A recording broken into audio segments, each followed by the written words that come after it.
Less than a minute before the meeting was to begin, Mark Reynolds nonchalantly entered the room. He quietly took a seat against the back wall and turned his attention to the attractive woman standing in front of him. He couldn't help but notice her disdain as she glanced back at him before checking her watch and calling the meeting to order. The woman was tall with a rather prominent nose, but it suited her face very well. His grandmother called such people big-boned. She was not overweight, but she had prominent shapes where Mark thought a woman should have them. Mark studied the woman as she turned to point to a slide presentation on a large monitor. In his opinion, she was in her mid-20s. Her dark hair slicked back into a tight bundle. Mark decided it was an attempt to appear stern and businesslike. Sandra Phillips, for her part, quickly determined that the last man who entered the conference room was what she considered a himbo, from the words him and bimbo, sexually attractive, sexually horny, naive, and stupid. He is about 6 feet tall, with a strong jaw and deep blue eyes. He is dressed in a business casual style that emphasizes his strong physique. At 9 a.m. sharp, Sandra started the meeting. "I am now the marketing director and sales manager for Smith & Haynes. My name is Sandra Phillips. I have degrees in marketing and business administration. I hope that we can work together to increase sales as well as customer satisfaction. It is no secret that success in the marketplace comes from knowing a quality product sold at a competitive price. To that end, starting now, every member of our sales team will need to dress professionally. I see most of you have already accepted this fact." Mark couldn't help but notice that his new boss was looking right at him. Apparently, she didn't approve of his jacket and polo shirt. "Men, when representing our company, you are required to wear a jacket and tie, or you will not work at Smith & Haynes. Ladies must also be dressed in appropriate business attire. There will be no exceptions. I'm not going to mention this today as it is obviously a new concept to some, but from now on no one will be allowed to attend the weekly sales meeting in casual attire. Again, I'm telling you there will be no exceptions. Any questions?" Mark couldn't hide a smirk as the woman looked at him with obvious irritation. "Please state your name so I can make some notes in your file," she insisted, as Mark realized she was clearly trying to intimidate him. "I don't think that's necessary," Mark replied, grinning wider and wider. "Let's just get this meeting over with and get to work." Everyone in the room fell completely silent. Mark never took things too seriously, but now he was taking things too far with his new boss. "You don't think this is necessary?" repeated the woman. "You know what? I don't think your presence here is necessary. I've read the company policy. I have the authority to give you a week's leave without pay, and that's exactly what I'm going to do. You are not to appear in this building until next Monday's meeting. At that time, I will expect you to wear a jacket and tie and be prepared to apologize." "Thank you, Miss Phillips," Mark said politely as he left the room. A week later, Mark walked into the meeting room wearing cargo shorts and an Eagles t-shirt. "You do realize I'm not going to let you join our meeting dressed like that?" Sandra Phillips said. "You're acting like you want to get fired." "I saved you the trouble," Mark replied, handing her a sealed envelope. "This is my letter of resignation. I already went to HR and filled out the paperwork. Good luck with the company." The surprised woman tried to regain her composure. After their first meeting, she'd made some inquiries about Mark Reynolds. He's the best salesman in the company. His sales numbers are impressive. She believed that if she could just get him to dress appropriately and accept her mentoring, he would be even more successful. Now he's gone. 2 weeks later, Mark was lying on a dolly under an 80-year-old Alfa Romeo. He was trying to tighten the transmission when he heard a woman's cough trying to get his attention. With his feet, he carefully rolled the cart out from under the classic car into the open space and was more than surprised to see Mrs. Edna Haynes, the owner of the company he had so recently left. She had always treated him very fairly, and he had reciprocated. To see her in his workshop was a complete surprise. "Mrs. Haynes? It's good to see you again. Is there a problem? I don't think I've ever seen you here before." "There's just never been a reason to visit before, Mark. I know you're busy, so I'll get right to the point. You've been in contact with my new marketing director twice this week." Mark noticed that when she used the term marketing director, she put air quotes with her fingers. During the first meeting, she put you on a week's vacation without pay. During the second meeting, a week later, you handed her a letter of resignation.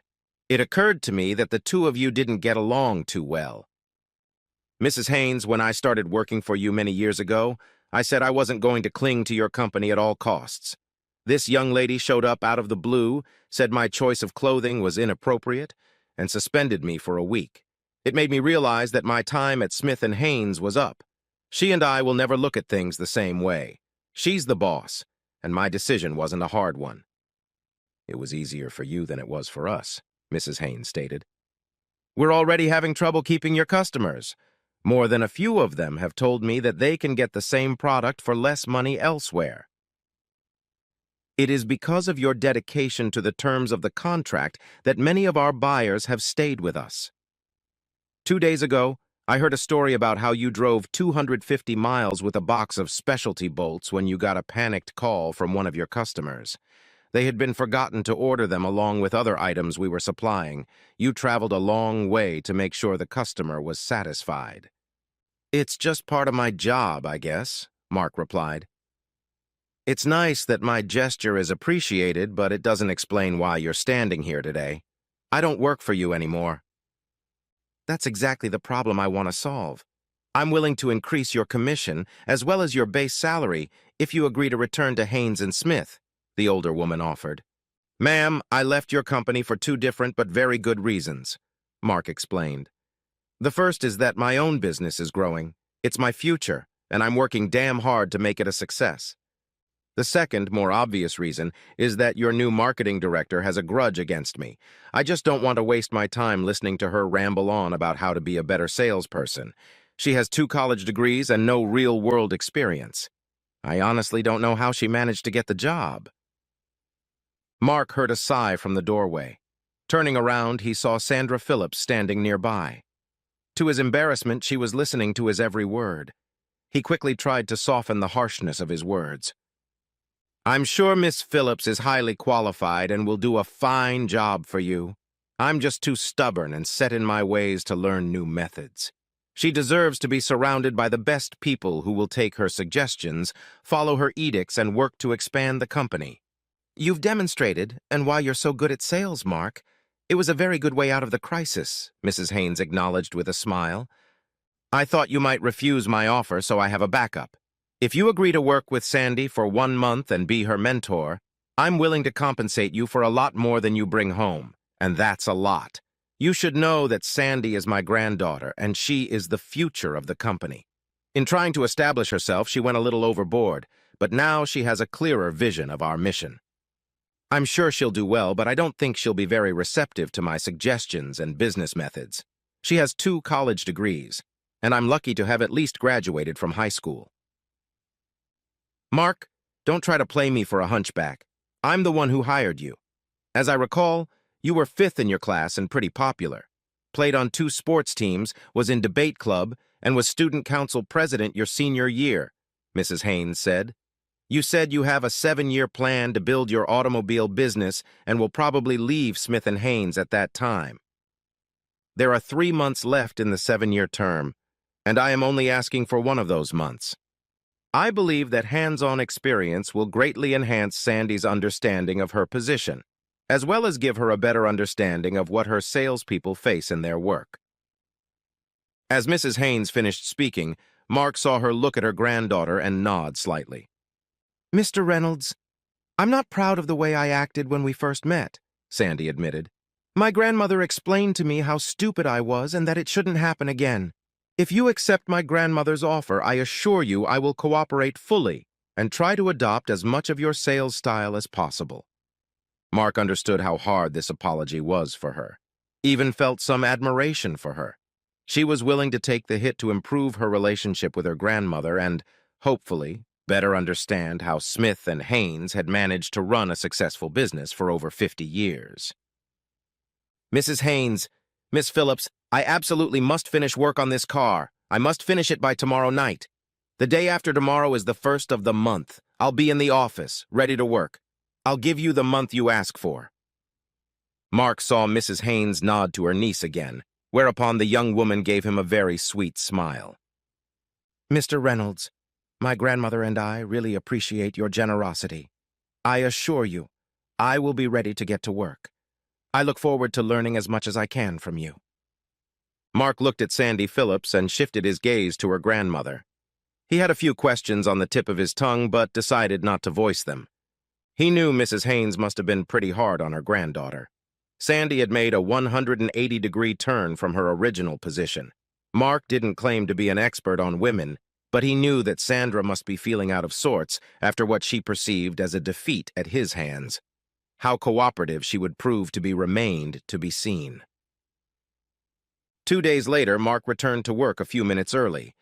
His former co-workers gave him a warm welcome in the form of good-natured teasing. "Mark, I don't think I've ever seen you in a suit before. Are you here to lobby for your old job?" Amanda Burns asked. "Something like that," Mark replied. "I was a little hasty when I left. When I started working here, I promised Mrs. Haynes that I would work for 7 years. I was a few months short. We agreed that if I stayed another month, I could leave with her blessing." "So that's why you're so good at sales," Amanda said. "You always keep your promises, and you're a great negotiator. Buyers know they can count on you."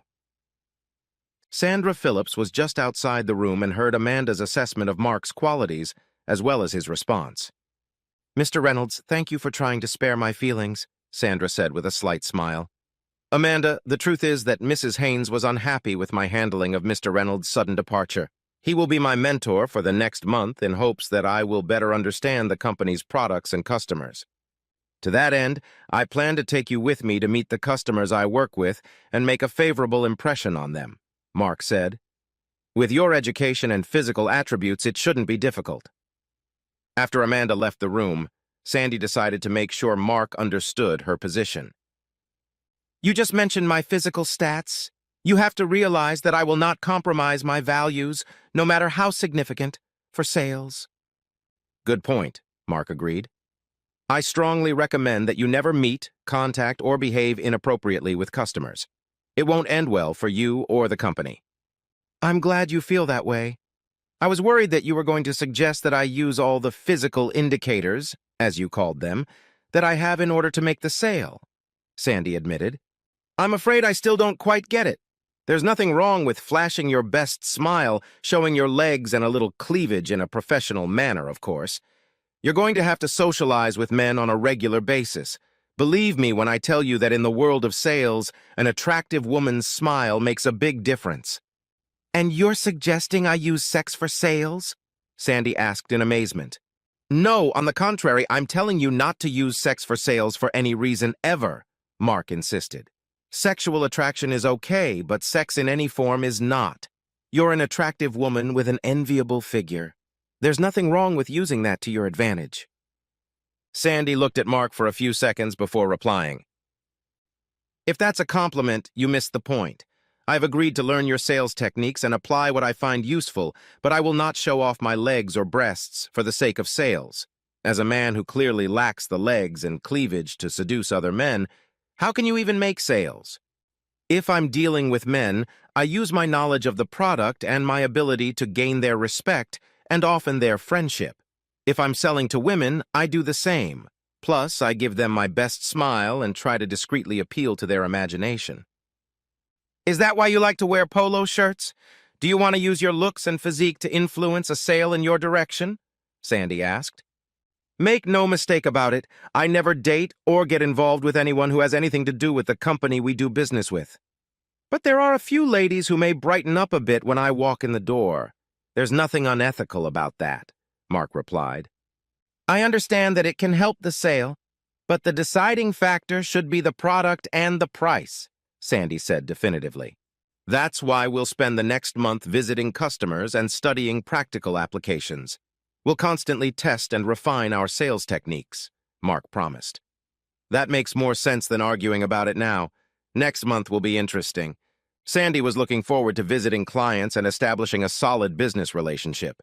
In her opinion, Mark is overconfident, but the numbers he generates suggest he has a good reason to be. She admitted to herself that he is good-looking and very masculine, and she could easily imagine women succumbing to his charm. Mark spent the rest of the day setting up appointments. He decided to start with clients located a few minutes away and gradually move on to places where he would have to stay overnight. Sandy arrived at the company parking lot at 6 in the morning and found Mark already in place. She readily agreed with Mark that punctuality was very important. They reached their destination almost an hour early. "There's a nice little diner around the corner," Mark told Sandy. "You need to find out where all the good places to eat or drink coffee are near every business you deal with." Sandy spent most of the drive asking Mark about his methods and what to expect when meeting with customers. "Sandy, I want you to enjoy your coffee and relax. People can sense when you're nervous and think like you're trying to hide something. I chose this business because it is very reasonable and friendly. You know our product and our prices. Just listen to them and answer their questions and concerns as honestly as you can. Remember, we sell ourselves just as much, if not more, than our product. We need to give our customers complete confidence in our honesty and integrity. If you are unsure of an answer, admit it and explain that you will find the correct answer as soon as possible and get back to them. Never try to lie or even exaggerate, and you will do well." "I understand that and completely agree," Sandy replied. "I noticed you didn't say anything about showing off or flirting with the customers." "It's pretty obvious that you shouldn't use that ploy today," Mark replied. "I can see your hands and your face. Everything else is covered. We'll see how it works tonight. All I ask is that for one day next week you wear something a little looser. You have a very nice figure, and it wouldn't hurt you to make that fact obvious." "You seem to have confidence in my figure." "How do you know what my figure is? Did you say that my choice of clothes makes it impossible for men to tell what my figure is?" Sandy asked. "It's impossible to have both. Few men have my powers of observation when it comes to women's shapes," Mark replied with a smirk. "One of the reasons I excel in sales is my ability to look beyond the obvious. I can often identify insecurities and personality flaws by talking to a person for a few minutes. Knowing this can make all the difference in making a sale." "I have to say that's a load of crap," Sandy replied. "You don't have some mysterious ability to know my bra size or my thigh length. By saying I have a great figure, you're using your sales techniques on me. You think flattery will soften and even change my clothing choices, but I can see through your feeble attempts." "Interesting," Mark admitted. "I'm telling the truth and you think I'm joking about your long and very shapely legs. I always try to be honest, but you don't trust me. Now I'm forced to wonder if my clients see the same things you do. Maybe I have a particularly effective device for detecting bullshit and can recognize it better than most people. Your success in sales indicates that most of the time your trick must work," Sandy suggested. Sandy gave in to her grandmother's demands that she bring Mark back and work with him because she had no choice. Grandma is quite firm on this issue. Truth be told, Sandy expected Mark to try to use his looks and natural charm to boost sales. She hadn't realized how knowledgeable he was about their products and contracts, percentages and profit margins. He didn't shy away from using his charm, but remained professional in dealing with customers. Sandy appreciated the wisdom of her grandmother's decision about her traveling with Mark and learning about the world of sales with a master of his craft. Sandy found that she enjoyed meeting with customers and listening to their needs and concerns. She realized why Mark is very good at what he does. He is always polite and professional, remains calm even when some clients lose their temper, even though it was rare. Another thing Sandy has noticed is the obvious interest that many of the female employees show in Mark. They absolutely respond to his smile and easy charm. Not only that, most of the men he interacts with become noticeably friendlier after just a few minutes. The second week, Sandy and Mark took a long road trip, staying in hotels rather than spending a lot of time traveling to distant businesses. Wednesday morning of that week was a pivotal morning for her. "Wow, you look great," Mark said with obvious admiration. "You look great in that look." "Thank you," Sandy replied, blushing. "I thought I'd try out your suggestion about my looks. It's an experiment. Don't expect me to follow your example and flirt like you with women of all ages." "That's a good idea," Mark agreed. "You're much better off using your charms among the male population. Later that afternoon, when Mark and Sandy were having dinner at a chain restaurant, Mark asked the question Sandy had been waiting for with a slight smile. "So, did you notice any difference in the way people reacted to you today? I mean, you were there with me, and you saw some men looking at me and smiling like idiots. In fact, you're doing the same thing now." "I admit it," Mark replied with a grin. "Today, you managed to increase my normal sales by almost 5%. That's a lot compared to the others." "That's due to the fact that I showed a hint of cleavage and a skirt just above my knees." "You'd think they'd never seen women before," Sandra stated. "They don't often see women looking as good as you do," Mark replied. "You've got the right style. Everyone took you seriously. The men couldn't stop smiling at you, but they listened to you at the same time." "You're not saying I look cheap or slutty, are you?" Sandy asked anxiously. "The truth, Sandy, is that you are one of the most stylish women I know. You look and act like a lady. I mean that in a good way. You're not so prim and proper. We both know that some women consider that a sign of class. You're attractive, but considerate. You're interacting more and more with our clients. They're getting more comfortable with you, and you're getting better at explaining our product and the buying process." "It's been a pleasure," Sandy replied with feeling. "I know we didn't start off on the best foot, but I feel like we are doing much better now. You've been very fair to me, considering I drove you to the point of getting fired the first week. I explained my situation to you and your grandmother. I've been building my business since I graduated high school. I have a 7-year plan to work at Smith and Haynes. I was already making plans to leave when we ran into you. I was relieved that I could focus on my next career," Mark explained. "I'm relieved except for the fact that I took you away from the business for a month. I hope it doesn't take a big toll on you. To tell you the truth, I was a little worried about my old clients when I left. Now I'm starting to realize that they'll be fine, maybe even better than when I worked for you," Mark said. Sandy looked forward to her lunches with Mark. He always told interesting stories, listened to her thoughts, and, even when he disagreed, was polite but persuasive enough to defend his opinion. Mark, for his part, realized that he enjoyed spending time with Sandy. She has a wonderful sense of humor while being refreshingly humble. Plus, he found her very attractive. "My sister goes to college in Keensburg," Sandy told Mark at the beginning of the last week of their acquaintance. "She wants to meet me on Friday, which will be the last day of our world tour. We'll be staying at a hotel just 10 miles from her apartment on the last night. I want to go home with her so we can catch up. I hope that's okay with you." "I have a brother and sister, so I understand," Mark replied. "Have a great trip home." The last business they planned to visit was scheduled for late Thursday evening, with a follow-up visit on Friday morning to meet with the owner and convince him to sign the purchase agreement.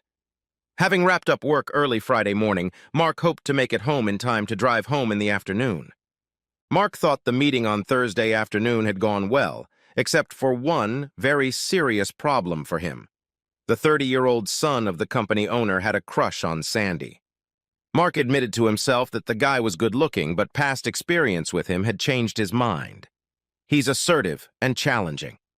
Mark has noticed him humiliating employees more than once while negotiating a sale. During the trip to the hotel, Sandy acted almost giddy. She chatted incessantly, but about almost nothing. Finally, she couldn't keep her secret. "Brett invited me over for dinner tonight, so don't expect me to join you. We'll just have dinner in the hotel restaurant before we head to the bar. There's a small band playing there tonight, so we'll probably dance." "Brett's a nice guy, don't you think?" Sandy asked, although she didn't seem interested in the answer. "Good-looking and well-dressed. We might even get more profit from his company, although that's not why I agreed to his request. He seems like fun." Mark wanted to voice his concerns to Sandy, but he chose to remain silent. She'll start working without him on Friday morning. She's in her mid-20s, has 2 college degrees, and is destined to take control of a prestigious company. What could he possibly tell her that she shouldn't know? Mark liked Sandy a lot, but he didn't think it would be entirely ethical to ask her out, at least not until their working relationship was behind them. Now he wondered if he'd made a mistake or maybe dodged a bullet. If Brett is the man she's looking for, she's not the woman he thinks she is.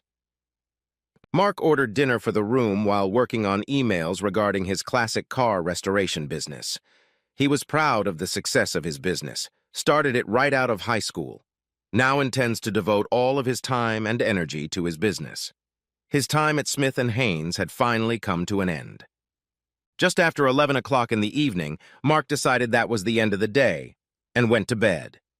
He had barely fallen into a sound sleep when a loud knock on the hotel room door snapped him out of his slumber. Mark tried to shake the fog off his brain, got out of bed, and shuffled to the door. As soon as he turned the knob, the door was swung open by Sandy, and she rushed inside, dragging her suitcase behind her. She slammed the door shut and turned to Mark with tears in her eyes. "That asshole thought it was easy to sleep with me. He insisted on walking me to my room after dinner and a few dances. Took my room key to open the door and never gave it back. Started forcefully ripping my clothes off as soon as he closed the door. One of the downsides of a dress with cleavage is it's easy for a damn pervert to grab your breasts. I asked him to get ice for the bottle of alcohol he found in the minibar before we started. He was barely out of sight looking for the ice maker before I grabbed my phone and suitcase and rushed across the lobby. He has my key, so I'll stay the night at your place if that's okay with you." Finally, Sandy seemed to notice Mark standing in front of her in just his underwear.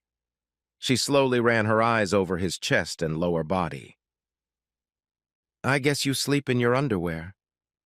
I guess I should be grateful you're wearing so much. I knew you were a tough man, but you're in better shape than I imagined. I have to write to my sister about tomorrow, so don't mind me. Sleep or whatever it was you were doing when I knocked on your door." Mark was fully awake by now, but when he glanced at the clock by his bed, he realized that it was past midnight. He had a long drive ahead of him the next day, and he didn't think there was any gain in confronting Brett. He was probably worked up and a little annoyed that he hadn't gotten sex. "You can stay here, but I'm not giving you the bed," Mark replied. "I told you about dating any of our clients being a bad idea. Brett is an absolute asshole. You should have noticed that before he even managed to grab those big boobs of yours. I'm going back to bed, so whatever you do, please do it quietly." Mark was still pissed at Sandy for getting involved with a jerk like Brett. He was glad she was able to get away from him, but unhappy with her decision to go out with him. Mark realized that he needed to step back and honestly evaluate his feelings before he said too much to Sandy. Surprisingly, he soon fell asleep again. He woke up in the middle of the night to find Sandy sleeping next to him. Her head is resting on his arm and her left leg is thrown over his legs. She is wearing one of his t-shirts that she must have pulled out of her suitcase. Looking at her, Mark realized that she could wear any of his t-shirts at any time. It wasn't long before Mark was awakened again by a loud knock on the door. Swearing under his breath, he promised that if it was that asshole Brett, he would personally kick his ass. Once again, the door swung open as soon as he turned the knob. To his surprise, a pretty young woman entered the room. She quickly looked him over from head to toe and, muttering something to herself, began to look around the room. At that moment, Sandy rolled over onto her back and opened her eyes. "Sarah, why are you here in the middle of the night? Did something happen?" "Sis, did you sleep with that guy? Did he force you to do it? Should I call the police?" The girl, whom Mark now recognized as Sandy's sister, exclaimed demandingly. "Mark? He would never hurt me. He's one of the good guys," Sandy replied. "Why are you here at this hour?" "Sandy, it's almost 8 in the morning. You wrote that we should go out for breakfast before your meeting today, but you didn't mention that you were going to sleep with this guy. Is this the guy you work with? Is it a good idea to have an affair at work?" Sarah asked. "I'm not sleeping with Mark," Sandy insisted. "Well, I guess I did sleep with him, but that's all we did. Just slept next to each other, that's all." "Whatever, but it's hard to believe it when the guy looks so good," Sarah argued. "What happened to that asshole who attacked you last night?" By this time, Mark was fully awake. Once again. The sisters were still chatting in his bedroom. He closed the bathroom door and began to shower. "Sandy, why would you want to go out with a bully when you have a handsome guy like Mark at your disposal?" Sarah asked when they were alone. "I don't know what you're thinking sometimes." "To be honest, neither do I," Sandy replied. I was hoping Mark would tell me to get over Brett and ask me to go out with him. You're right, he's good-looking, but I can't get him to think of me as a desirable woman. I hate my big nose. Maybe I need to get it fixed. You've always said you're proud of the way you look and that any man interested in you would love you just the way you are. Has he said anything about your nose or the way you look?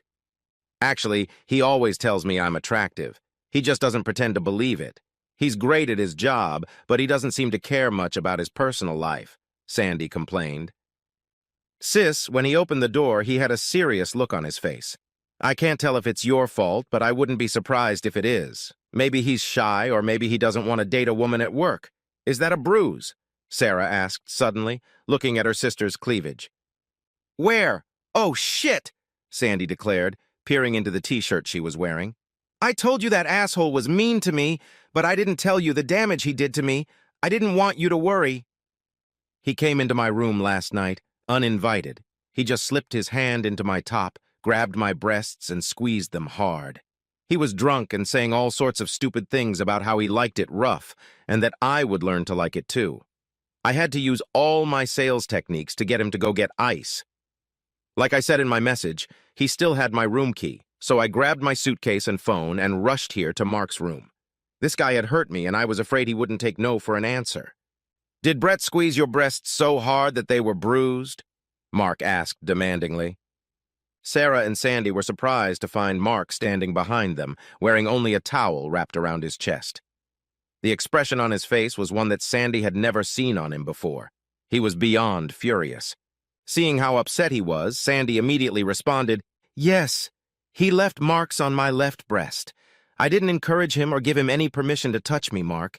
He just put his hand on top of mine and squeezed it really hard. Mark seemed to consider her words before making the request. I don't want to embarrass you, Sandy, but can I see the bruises?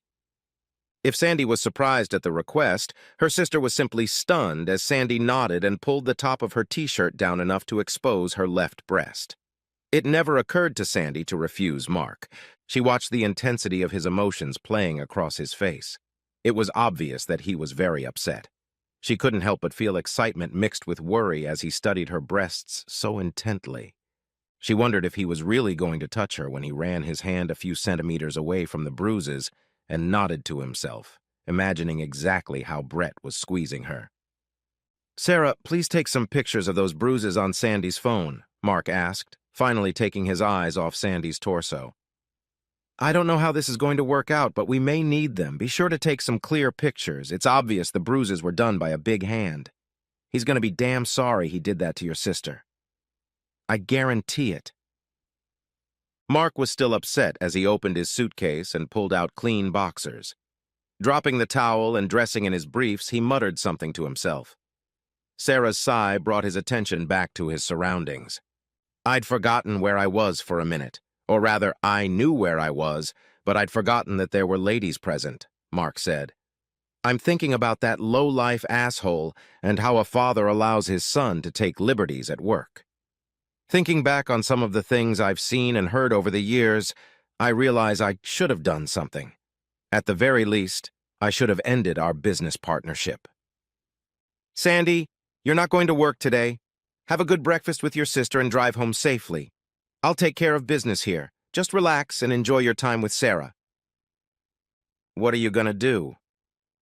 If we're not careful, we'll lose their business completely. They buy a lot of our products, Sandy said nervously. Sandy, they should be worried about losing our business. Smith and Haynes shouldn't deal with scumbags like that. I will fire them as our client. I'll call your grandmother and explain it to her. I'm sure she'll approve. We won't do business with any company that treats people the way Brett treated you. You're probably right, Sandy admitted. Be careful if you see Brett. He's pretty big and bragged about what a tough soccer player he was in high school. I'm sure he is, Mark replied with a wry grin. If you don't have feelings for him, I plan to give him some fresh bruises on his face. I'll see how he likes it. I don't care about him, Mark. I just don't want you to get hurt or in trouble because I was stupid enough to spend some time with that idiot, Sandy stated. Sarah, be sure to take pictures of the bruises. After that, take your sister to breakfast. I'll handle everything here. Today is the last day of the month you promised my grandmother. I've learned a lot traveling with you, Mark, Sandy said as she walked over to Mark and hugged him. "If you ever want to come back to Smith and Haynes, there will be a job for you, I guarantee it. Good luck with your growing business." "Sis, you could have waited until he was dressed again before you hugged him. It was a pretty good game, though, when you think about it," Sarah said with a smirk as she looked over Mark's naked torso. By the middle of the next month, Sandy had established herself as a competent sales manager and was becoming more and more confident as a marketer. She hadn't spoken to Mark since the day he told her to go home with Sarah. That fact disappointed Sandy. She thought they were getting along quite well. She had even hoped that Mark would take a romantic interest in her, especially after the story her grandmother told her the following Monday. "Sandy, I had a long talk with Mark about your month under his supervision. The first thing he mentioned was how and why he severed our relationship with Gaston and Son. He told me about young Gaston's highly inappropriate behavior and how it was the last straw for Mark. He explicitly told Ben Gaston that his son Brett was a worthless lowlife and that we would no longer do business with people in his circle. Mark said he was going to do it. I thought you would understand his decision," Sandy replied. "Is that going to be a problem now?" "As far as I'm concerned, no. Ben Gaston called me in a rage the same day Mark ended our business relationship with them." "You mean they wanted our product that badly?" Sandy asked in surprise. "I don't think so. He wanted me to fire Mark.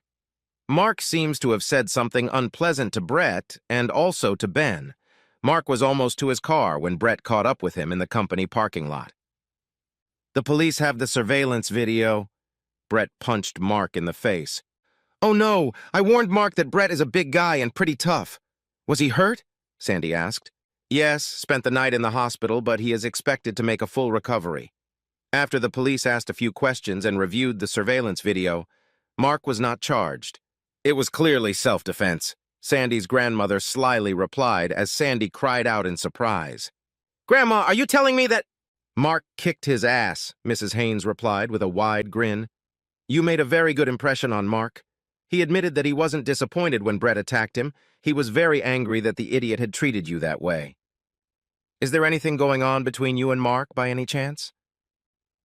"I haven't spoken to him since Friday, but to be honest, I wouldn't mind getting to know him better," Sandy told her grandmother. "He doesn't work for us anymore, so that shouldn't be a problem, should it?" "Honey, if he's right for you, don't worry about nothing.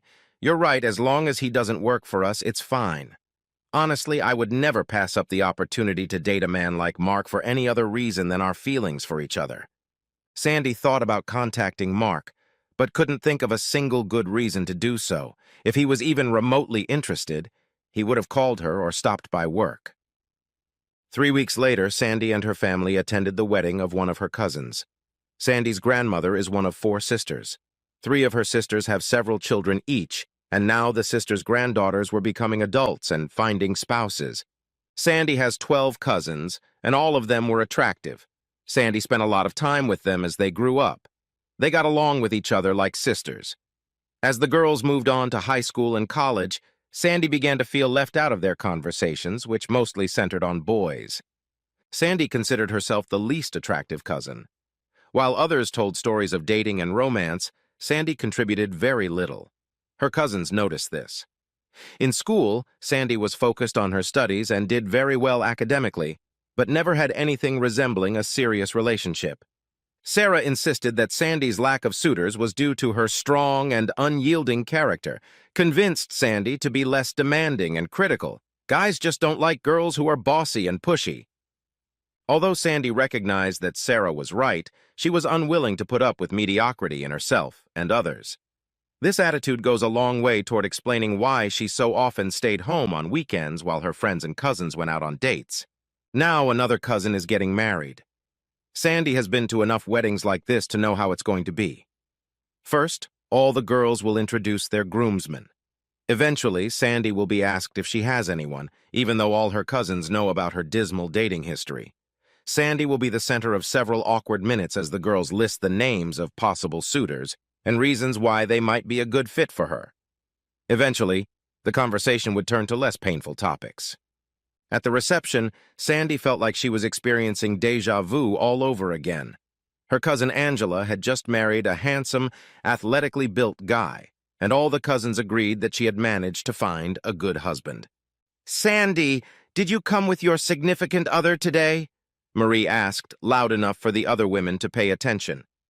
"Well, with my new position at Smith & Haynes, I haven't had time for that. Grandma is counting on me learning the business well enough to replace her." "You don't have time to date? Have you met any interesting men since Brianna's wedding last spring?" Marie pushed. "Not really," Sandy began, but Sarah interrupted her. "I'd say Mark is a very interesting man. Sis doesn't talk about it often, but she spent a month in sales training with a real handsome man.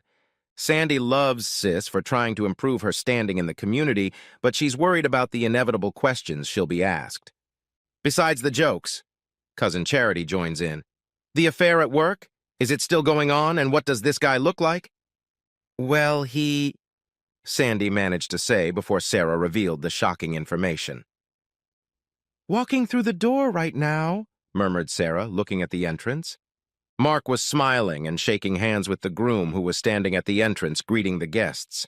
It was obvious that the two men were good friends, judging by the way they were patting each other on the back and laughing. "Oh, wow," Marie exclaimed. "He's very handsome, Sandy. You're going to introduce us to your boyfriend, aren't you?" Sandy stared at Sarah, trying to find a reasonable answer to Marie's question. Why did Sarah make it sound like she and Mark were dating? Now she found herself in a most awkward situation. Sarah saw Sandy grimace and decided to try to make the best of the situation. "I don't think Mark has seen Sandy yet. I'll go get him and bring him over so everyone can meet him. He's a great guy." Sarah saw Sandy's face turn crimson at her words. Sarah had only known Mark briefly, but was sure he would be a gentleman and help Sandy out of the situation Sarah had created. Mark was chatting with his friend Lance when he recognized Sarah walking up to him. His smile grew even brighter as he hugged her. "Sarah, I didn't realize you were here today. Are you friends with Angela? Is Sandy here too?" "Yes, Sandy's here and she needs your help. I kind of told all our cousins that she was working with a real hottie when they asked if she was seeing anyone. I gave the impression that you liked each other and all the girls want to meet you. Sandy is scared to death of being made out to be a desperate woman, and it will be my fault," Sarah quickly explained as she led Mark to her gathered cousins. "Could you please be really nice to her? It would mean a lot to Sandy and keep me out of her disfavor." Mark was digesting everything Sarah was telling him as he led her across the room. "I love being asked for favors. Don't worry, I'll get it all done." Sandy froze in place as she watched Sarah and Mark approach her. She didn't know what to say, how to act, or how to get out of the situation. Mark glowered as he moved over to Sandy, put his arm around her shoulders, pulled her to him, and spoke loudly. "It's so good to see you again, Sandy." Pulling her against his chest, he whispered in her ear, "Can I kiss you? Would you mind?"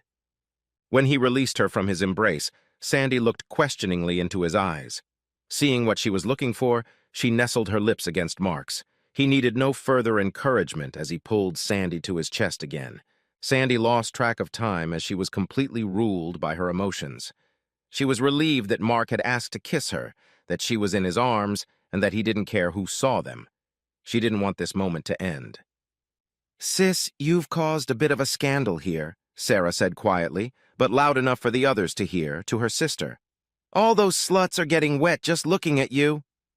"Oh, Grandma will be here in a minute. You better let the kid go and find out what she wants." Sandy's face flushed and glowed as she stepped away from Mark to greet her grandmother. As she regained control of her emotions, she wondered if there would be a problem. To her surprise, Grandma Haynes moved over to Mark and reached up to kiss him on the cheek. She took his hand in hers, turning to Sandy with a bright smile. "Your mom and dad wondered who the young man was who hugged you and greeted you so warmly," Mrs. Haynes said. "I assured them he was a fine man and offered to introduce them to him. Your mother is dying of curiosity. Let's go in and see her and settle the matter."